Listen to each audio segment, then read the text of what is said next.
Hi everyone, today we will continue our lecture on calorimetry. So yesterday we ended the lecture on the estimation of activation energy. So we will quickly go over it so that you are clear how to calculate activation energy. First you have to understand the importance of calculating activation energy, right, because we know that cement hydration is influenced by temperature, right, and if you have a data for particular temperature, you want to predict the characteristics, hydration characteristics at different temperature, could be lower temperature or higher temperature, then you have to use a rate law. You have to know the dependence of reaction rate on temperature. So that is the basis for doing this, right, and we all know that the reaction rate can be expressed using Arrhenius relationship, where you see K is dependent on activation energy, right, and the temperature. So what is important is to calculate the activation energy. Once you know the activation energy, then you will be able to calculate the reaction rate at different temperatures, right. That is what we were looking at. How do you do that? So from calorimetry we know that we will get the heat rate, right, and we can get the total heat, right, that we are clear. So basically the output of calorimetry would be a curve like this, where you are, suppose you say the y axis is heat and x axis is time, right. So this is the typical curve you get from calorimetric measurement. In this case you can say isothermal calorimetry. Now we want to calculate activation energy, that is our aim. Okay. How do we do it? So from this curve we can calculate degree of hydration, because degree of hydration influences your heat release during the hydration, right. So yesterday we talked about, suppose you want to calculate heat of hydration at particular age.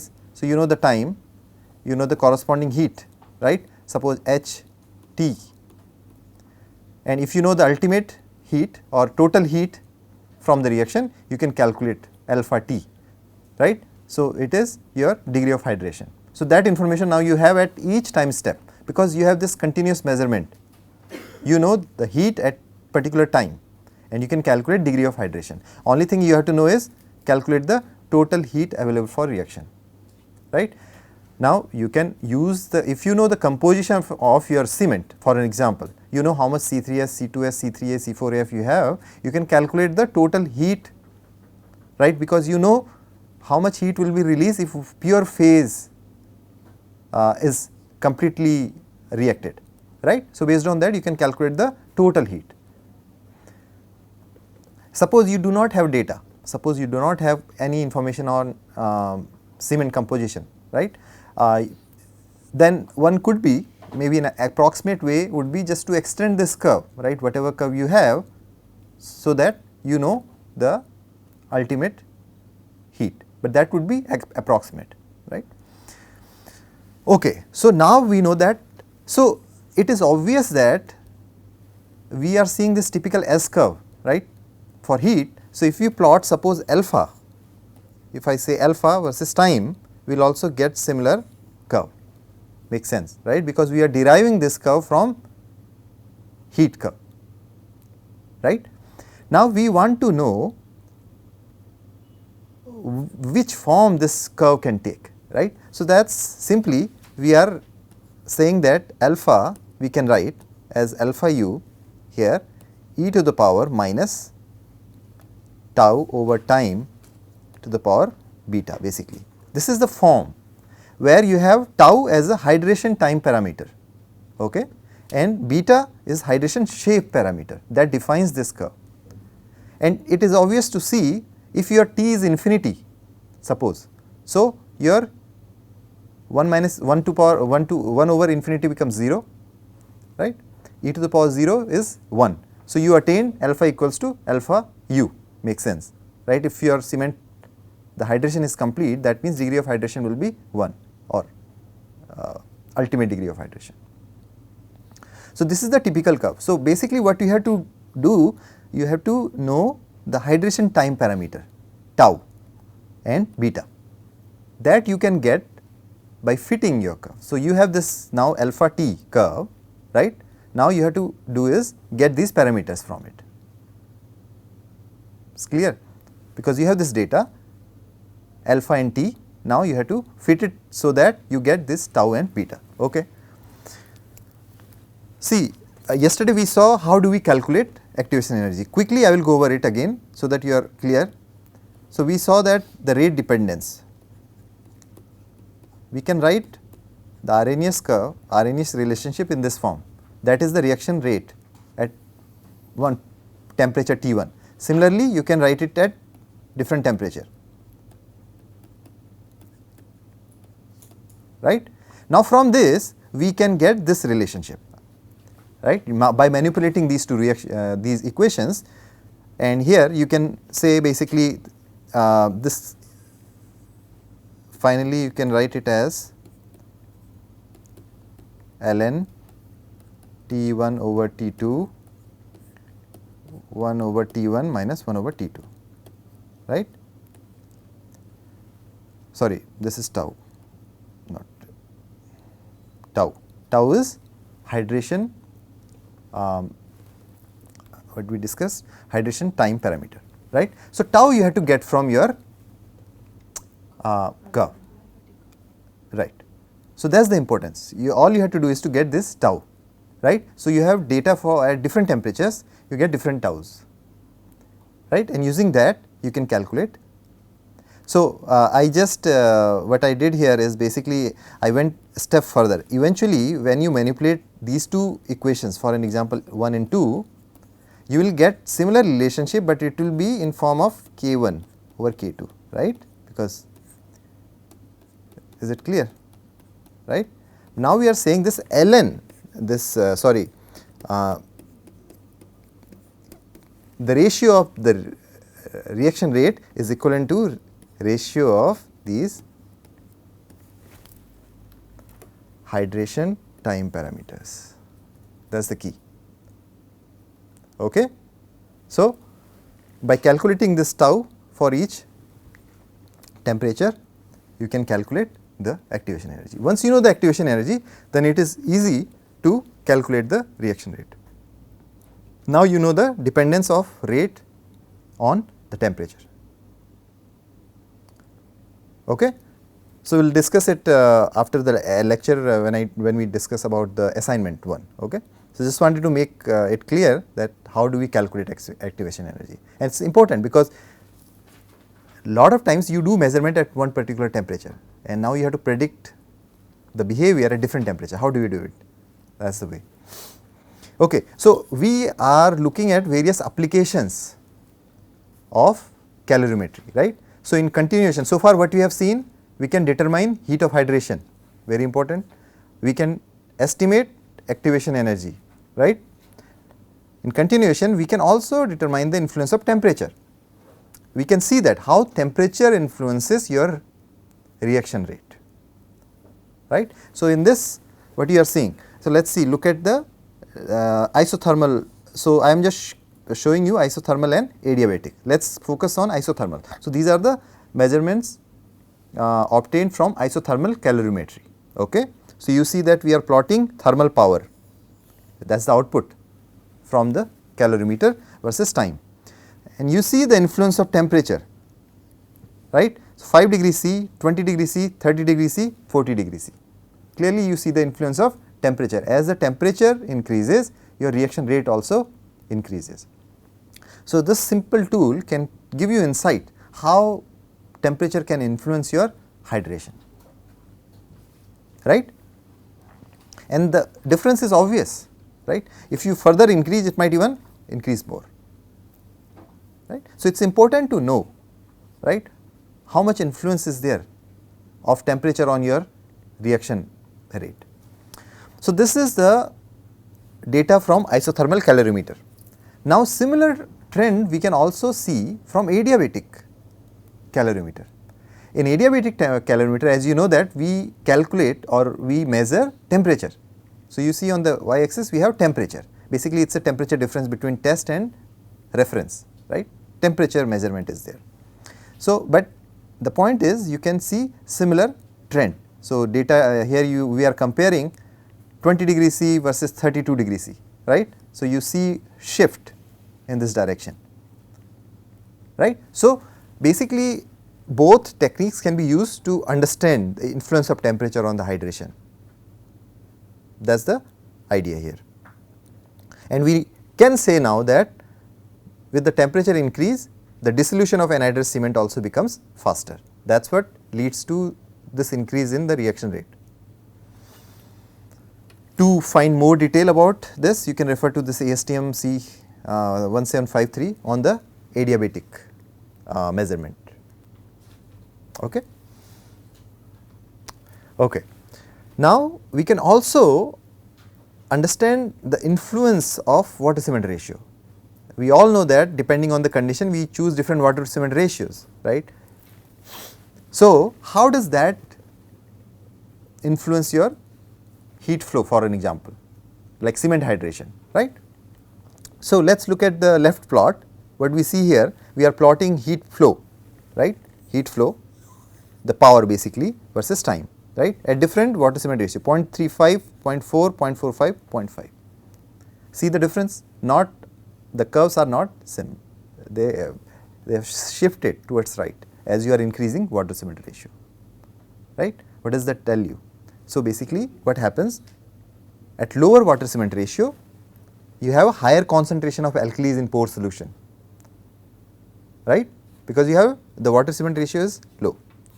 So, that promotes the dissolution of cement, okay, could be that is the region.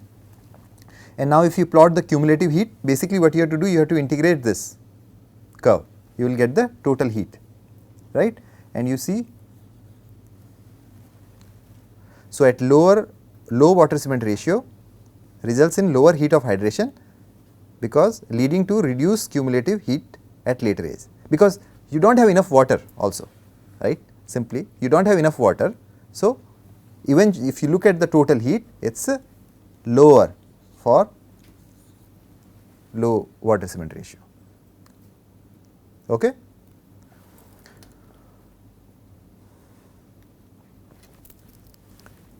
Another thing we can also understand is the influence of curing condition, very important, right. Lot of times we cure concrete for some time in saturated conditions, sometimes in sealed conditions. So, it is important to understand its influence on the hydration, right. So, here we are seeing basically two different water cement ratios are considered, and for each water cement ratio you can see the effect of saturated curing, right. So, basically it is the effect of extra water you have, like when you have a saturated condition, it is basically you have extra water that promotes hydration, right. So, leads to higher, right, you see this trend, compared to sealed condition you have a higher heat of hydration for the saturated condition, right. And you can see that effect, that difference becomes more pronounced at lower water cement ratio.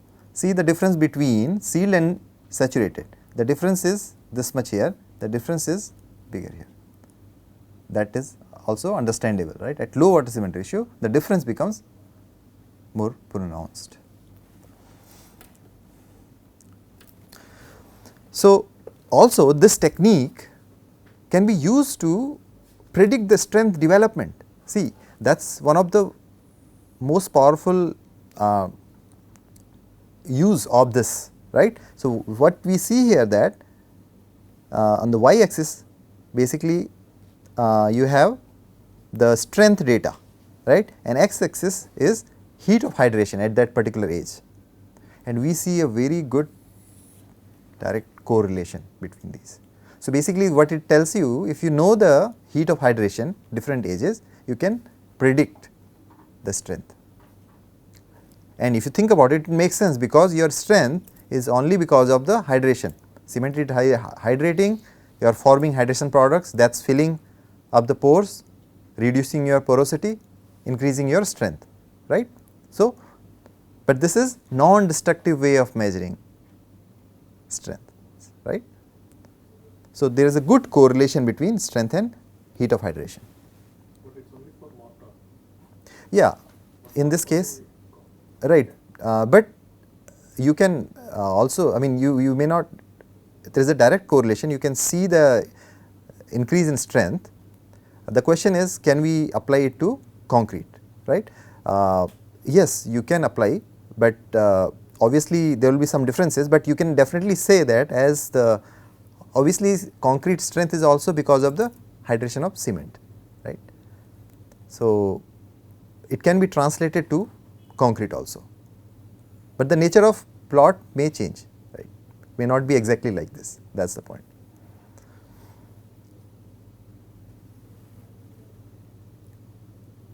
Okay. One thing is here, the heat evolved before acceleration phase is not considered. So, yeah, initially you have some heat release, right, as we see that, right. So, basically in this case the heat evolved before acceleration phase is not considered useful for strength development, hence not included. So, basically you know, once you have setting, right, for an example of that is like 3-4 hours. So, the heat release beyond that has been taken into account, because before that your cement paste or mortar may not have even strength, it is in plastic state.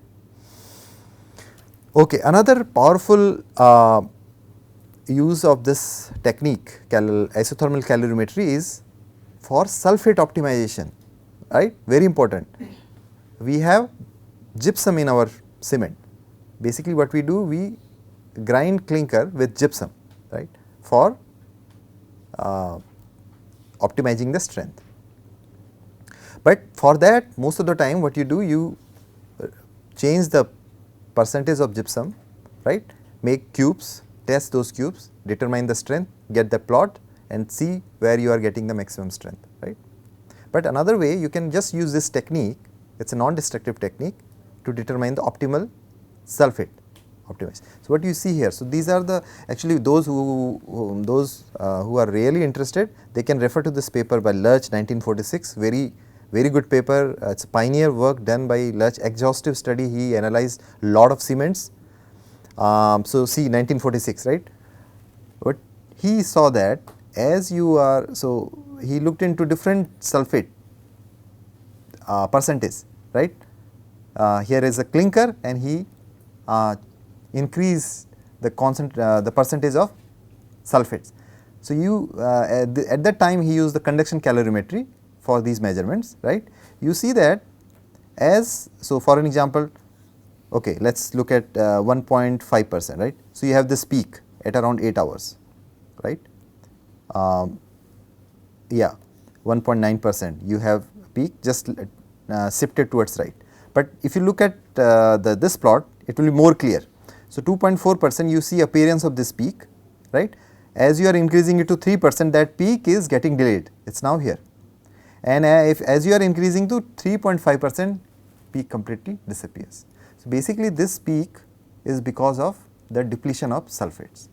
Obviously, when you have little bit more sulphate, that there is a delay in the onset of this peak, but if you have 3.5%, that means you do not even see that peak. That tells you that 3.5% amount is good enough if you want to optimize with respect to sulphates, right. That is the same number we get when we do strength test, as I will come back to it in the next slide.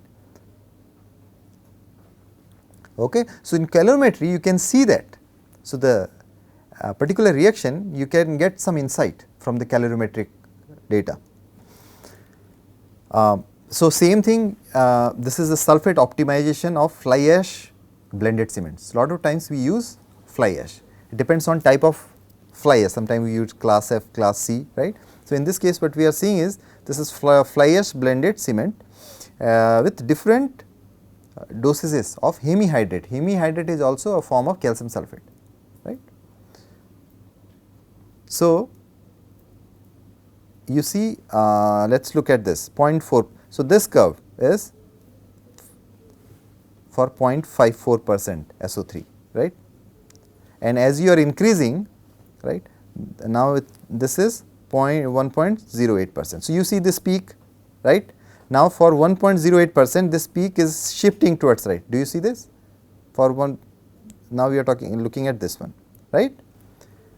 1.62%, the peak is here, clear, and when you have 1.8%, you do not see that, right, this.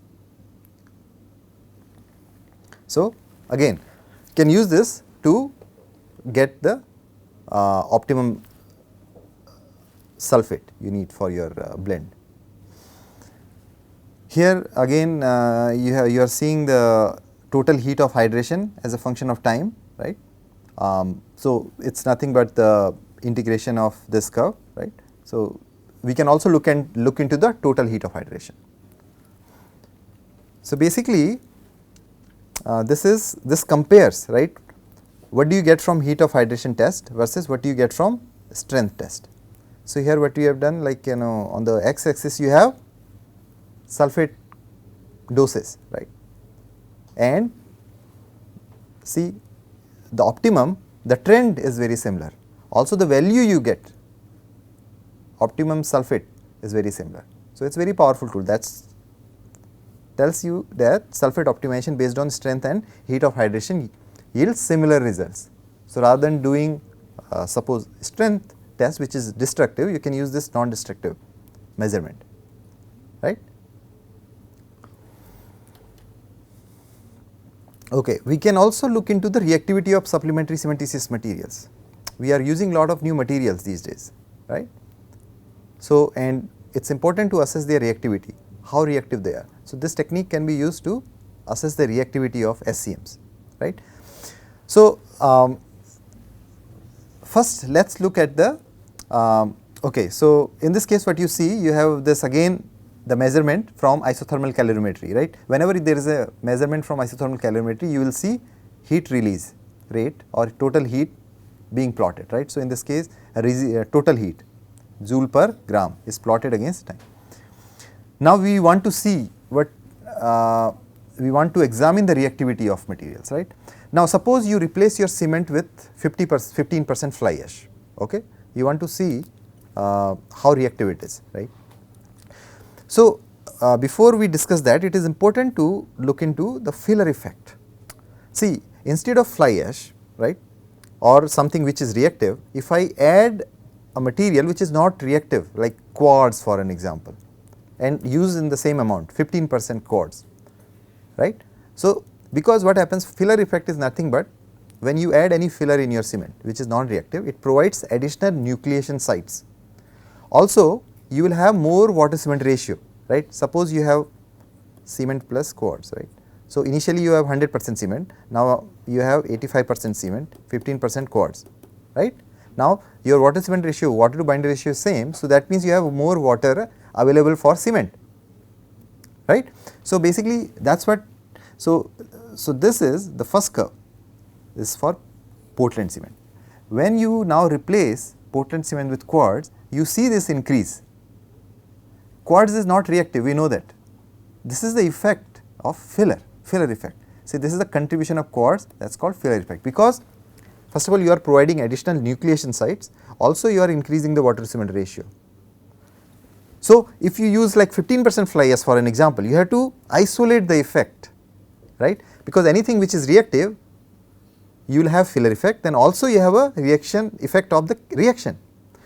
But in case of fly ash, what you see here, this is the contribution of fly ash. So, you see this dotted line, right, that is because of the reaction.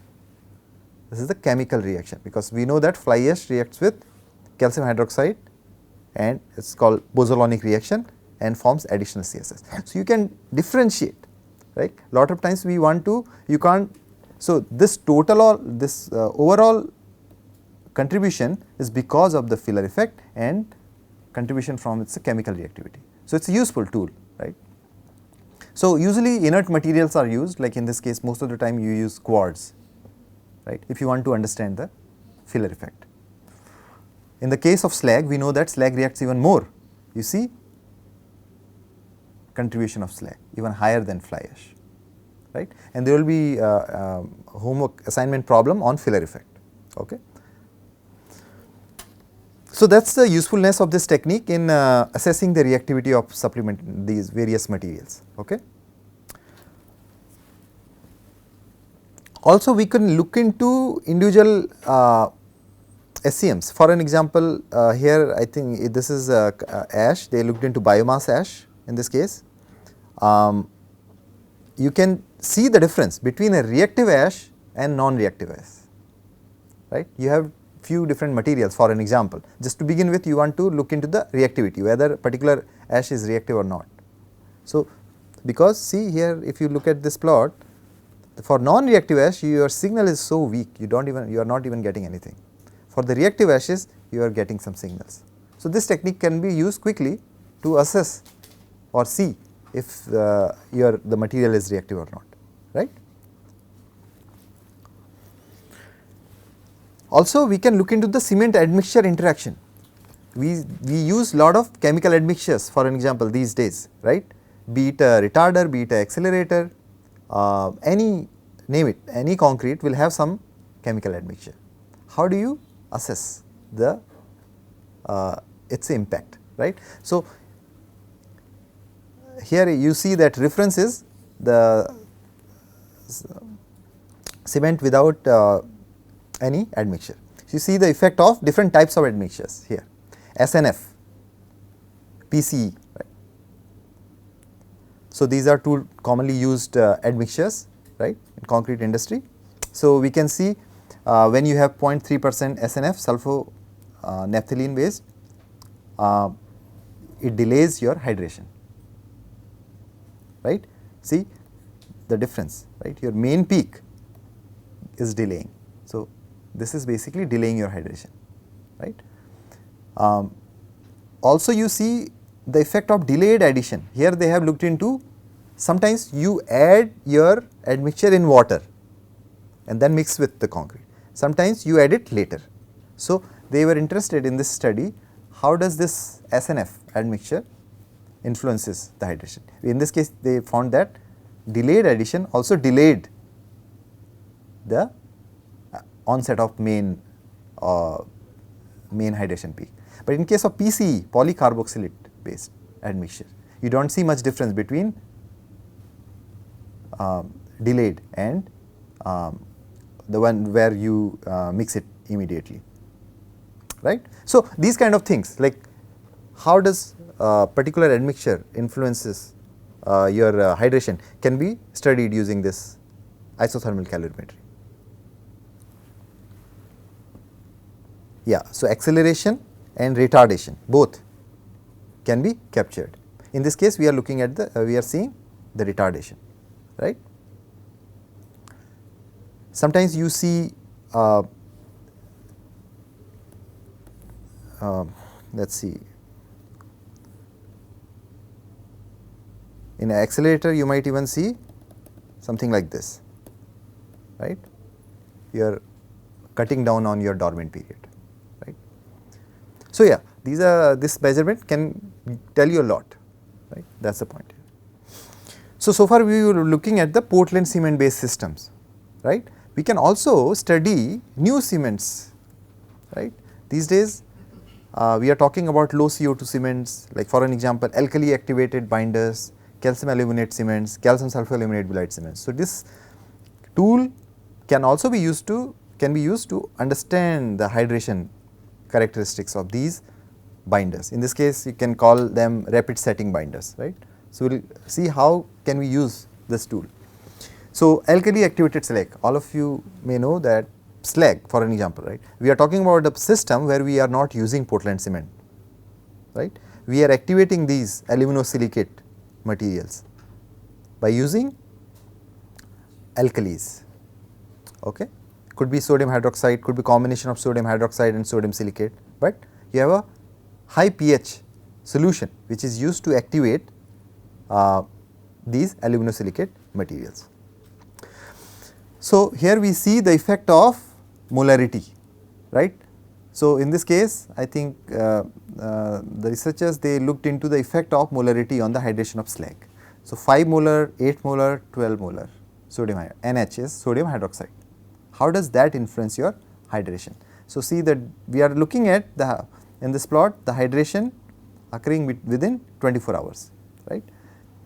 And now see lot of things are happening, right. See as lot of things are going on in this regime, because we do not see much difference here.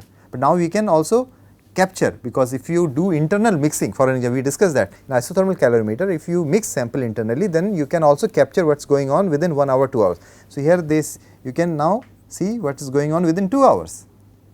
See, then now you see the difference, right. How your concentration is affecting the appearance of this peak. As you are increasing the concentration, your reaction rate is also going up, right. So, that is the power of this technique, right. And here is the total heat evolved, right, and you see that obviously 12 molar sodium hydroxide had the highest, because you are accelerating the reaction, right. Obviously, eventually maybe 5 molar will be able to catch up, but at least within this time frame you see the difference between different concentration. So, that is the insight, right. If you have different, you can't just say that okay, I am increasing my concentration to 6 molar, the effect will be similar, no. And the study that influence on the hydration can be studied using calorimetry. This is an example of alkali activated fly ash, right. We are looking at the effect of temperature. How does temperature affect the hydration? So, here you see basically A is the test done at 34 degrees Celsius, right. B is 39 degrees Celsius, right. So, the temperature went to 60 degrees Celsius, and you see that increase in temperature also accelerated the hydration.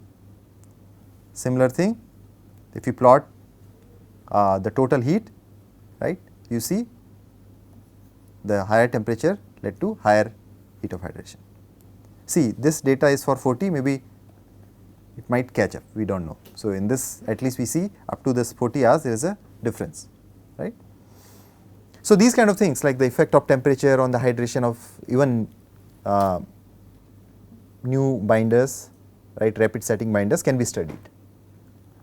And especially if you have to look at the early age, then you have to make sure that you mix your sample and internally, not externally. This is the example of hydration of calcium aluminate cement, right, also low CO2 cement. Here we can see the effect of hemihydrate, right, the calcium aluminate cement with hemihydrate. You can think of it as adding gypsum to cement, right. Here also we are doing some sort of optimization, right. So, in this case 20% HH is hemihydrate. If you increase to 30 HH, what happens to this peak? This peak shifting. So, you can see the changes in the hydration kinetics, hydration characteristics through this technique. You can and further increase. Now, see 20 to 30, you shifted this peak, the intensity also decreased. Now, further for 40 HS, for any completely you are, there is no appearance, the peak even disappeared, right. So, these kind of changes can be captured using calorimetry. Here is an example of hydration of calcium sulfoaluminate belite cement, right.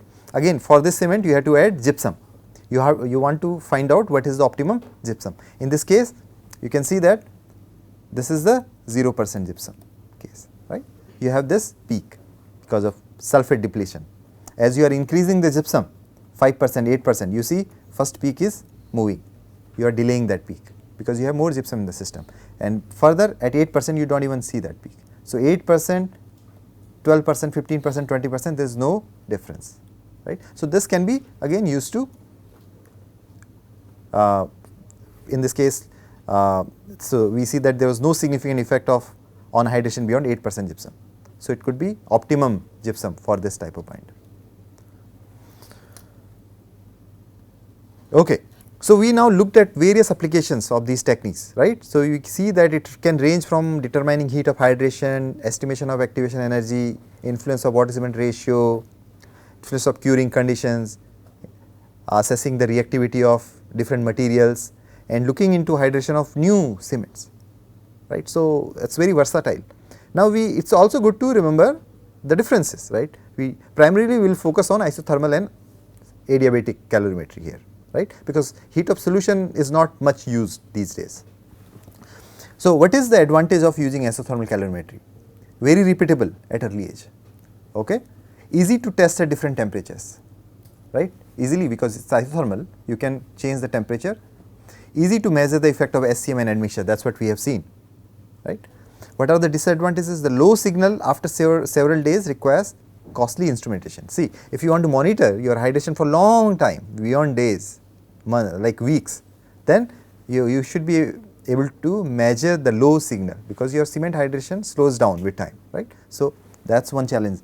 Small sample, right, extracted from large sample preparation may result in non-uniform binder content. So, you have to make sure, because we are using only small sample, right. So, you have to make sure that you have a representative sample. Small paste samples may give erroneous kinetic effects of admixture when compared to concrete. See, eventually we want to predict performance in concrete. So, how can you predict the performance in concrete just based on paste, right? That is another challenge here. In the adiabatic calorimetry, the simple and cheap equipment, right, it is very simple, relatively cheap equipment for testing in labs, industrial labs. We can use large samples, right, we saw that. And what are the disadvantages? See, indirectly calculated heat, because if you want to calculate the heat, you have to calculate indirectly. You are not measuring heat directly, you are measuring temperature. Now, you have to make some assumptions to calculate the heat of hydration, right. So, it is an indirect calculation. Also, there is a heat loss, estimated heat loss. Extensive calibration procedure, the calibration is extensive. Also, temperature rise will alter cement hydration, very important. Adiabatic, you are basically insulating your sample. So, as the temperature rises, that will also affect your hydration, and the repeatability is not as good as isothermal calorimetry, okay. So, finally, we will conclude this lecture that calorimetry provides an effective way to monitor hydration of cementitious materials, okay. And many applications of calorimetry we have seen here, right. I listed here. It can range from determination of heat of hydration, activation energy, to understanding the effect of various materials on the cement hydration, right. And also hydration of paste, mortar, concrete, all can be studied using calorimetry. If you want to study the hydration of concrete, for example, then you can choose adiabatic calorimeter, right. If you want to just study the hydration of paste, mortar, then isothermal calorimetry is useful, depends what the goal is. Right. If you want to study the effect of temperature, then go for isothermal calorimeter, okay. Okay, so few things that concludes our lecture with, and here are the references which I used for this lecture. I would like to point out that this is very good reference, right. That is the, you should, there is a chapter on calorimetry on this book, in this book, which is very useful. Lot of things have been taken from this, and cement chemistry as usual is very good resource, and you can see we refer to lot of other things which are listed here, okay. So, that basically concludes this lecture.